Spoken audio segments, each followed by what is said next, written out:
Ce lundi 10 avril, dans son billet hebdomadaire sur France Inter, Sophia Aram n'a pas, comme à son habitude, mâché ses mots.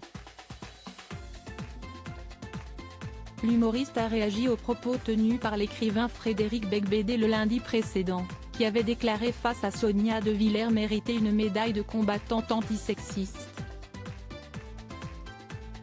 En effet, ce dernier a affirmé qu'il avait critiqué la société des années 1970-1980 dans laquelle il était né, notamment les violences sexistes dans le milieu du mannequinat ou encore dans l'univers des oligarques russes, avant d'affirmer qu'il était l'un des précurseurs du mouvement MeToo. Dans sa chronique, Sophia Aram a tenu à rappeler que l'écrivain avait été accusé par de nombreuses femmes de comportements sexistes.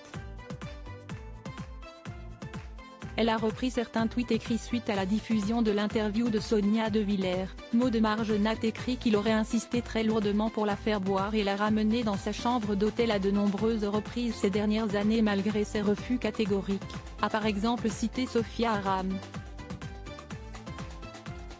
Elle a également relayé l'histoire d'Émilie Fleischer, créatrice de l'agence de communication Neroli qui l'a accusée sur Twitter d'avoir fourré sa langue dans la bouche d'une de ses stagiaires lors d'une soirée professionnelle. C'est un peu raté de passage sur l'émission C'est à vous ce jeudi 13 avril, l'auteur est revenu sur la chronique de Sophia Aram, qui, sans surprise, n'a pas été de son goût.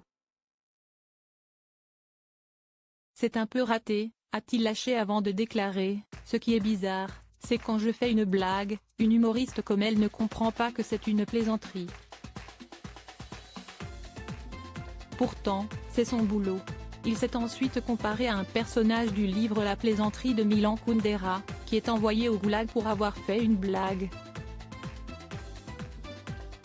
L'animatrice Anne-Elisabeth Lemoine a rappelé que la réaction de Sophia Aram venait s'ajouter à celle d'autres femmes indignées, ce à quoi l'auteur de 99 francs a répondu qu'il existait une cancel culture et que son livre, Confession d'un hétérosexuel légèrement dépassé, avait été jugé avant même d'être sorti, ce qu'il trouvait inquiétant pour la démocratie.